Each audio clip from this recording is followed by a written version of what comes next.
Paris से बनारस तक एक अनोखी प्रेम कहानी। पेरिस की ठंडी शाम थी।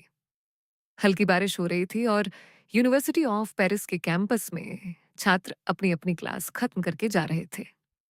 उसी भीड़ में एक भारतीय लड़का, आरव मिश्रा, अपनी किताबें संभालते हुए लाइब्रेरी की ओर जा रहा था। आरव भारत के बनारस का रहने वाला था।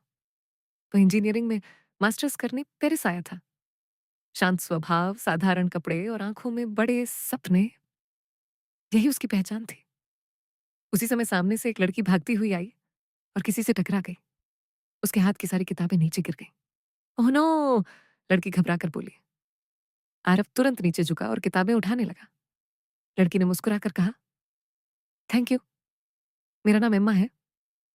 एम्मा फ्रांस की रहने वाली थी। सुनहरे बाल, नीली आंखें और बेहद खुशमिजाज स्वभाव। आरव ने हल्की मुस्कान के साथ कहा, मैं आरव हूं, इंडिया से। उस दिन बस इतनी ही बात हुई, लेकिन शायद किस्मत ने उनकी कहानी लिखनी शुरू कर दी थी। अगले कुछ महीनों में दोनों की मुलाकातें बढ़ने लगीं। कभी लाइब्रेरी में, कभी कैंटीन में, तो कभी प्रोजेक्ट्स के दौरान। एम्मा को भारत के बारे में जानने का बहुत शौक था। वे अक्सर पूछती, क्या इंडिया में सच में इतने रंगों वाले त्योहार होते हैं? आरव हंसते हुए कहता, हाँ, और अगर तुम कभी इंडिया गई तो तुम्हें वापस आने का मन नहीं करेगा। धीरे धीरे दोनों एक दूसरे के सबसे अच्छे दोस्त बन गए। एक दिन यूनिवर्सिटी में इंटरनेशनल कल्चरल डे था। आरव ने कुर्ता पहना हुआ था और एम्मा ने पहली बार भारतीय साड़ी पहनी। जब एम्मा स्टेज पर आई तो सबकी नजरें उसी पर टिक गईं। आरव उसे देखता रह गया। एम्मा ने मुस्कुराकर पूछा, कैसी लग रही हूं? आरव धीरे से बोला, बिल्कुल भारतीय। दोनों हंस पड़े। समय बीतता गया और दोस्ती प्यार में बदल गई। लेकिन आरव के मन में डर था। वो जानता था कि भारत में उसके परिवार के लिए विदेशी लड़की को अपनाना आसान नहीं होगा। एक शाम दोनों सीन नदी के किनारे बैठे थे। एम्मा ने पूछा, आरव, क्या तुम मुझसे प्यार करते हो? आरव कुछ सेकंड चुप रहा, फिर बोला, हाँ, बहुत, लेकिन हमारी दुनिया अलग है। एम्मा ने उसका हाथ पकड़ लिया। प्यार दुनिया नहीं देखता। उस रात पहली बार आरव की आंखों में आंसू आ गए। कुछ महीनों बाद पढ़ाई पूरी हो गई। अब सबको अपने अपने देश लौटना था। एयरपोर्ट पर एम्मा रो रही थी। क्या हम फिर मिलेंगे? उसने पूछा।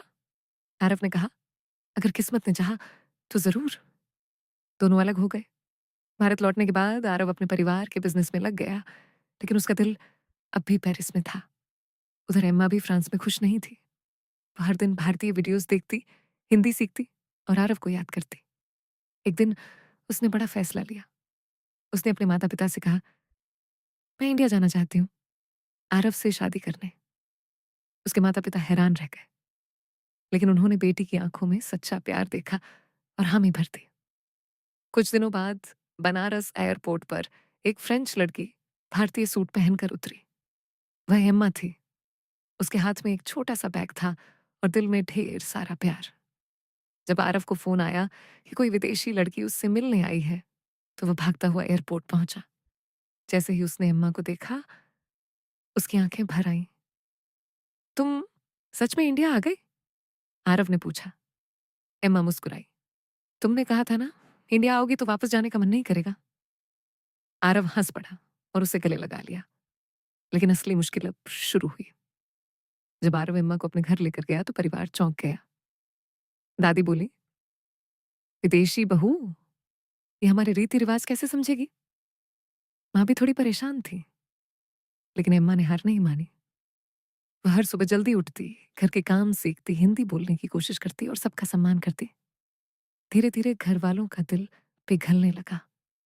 एक दिन दादी बीमार पड़ गई। एम्मा पूरी रात उनके पास बैठी रही। सुबह दादी ने उसका हाथ पकड़कर कहा, तू विदेशी नहीं, हमारी बेटी है। उस दिन पूरा घर भावुक हो गया। अब शादी की तैयारियां शुरू हुई। पूरा बनारस रोशनी से सज गया। एम्मा ने लाल रंग का खूबसूरत लहंगा पहना। उसकी फ्रेंच फैमिली भी भारत आ चुकी थी। फ्रांस और भारत की संस्कृति एक साथ दिखाई दे रही थी। बारात निकली, ढोल बजे और एम्मा खुशी से नाच रही थी। जब मंडप में 7 फेरे शुरू हुए तो एम्मा की आंखों में आंसू थे। आरव ने पूछा, क्या हुआ? एम्मा मुस्कुराकर बोली, पेरिस में तुमसे टकराना मेरी जिंदगी की सबसे खूबसूरत गलती थी। सभी लोग मुस्कुरा दिए। शादी के बाद एम्मा पूरी तरह भारतीय रंग में रंग गई। उसे बनारस की गलियां, गंगा आरती और भारतीय परिवार का प्यार बहुत पसंद आने लगा। एक दिन उसने आरव से कहा, मैं फ्रांस में पैदा हुई थी, लेकिन मेरा दिल अब इंडिया में बसता है। आरव ने उसका हाथ पकड़ा और कहा, और मेरा दिल हमेशा से तुम्हारे पास था।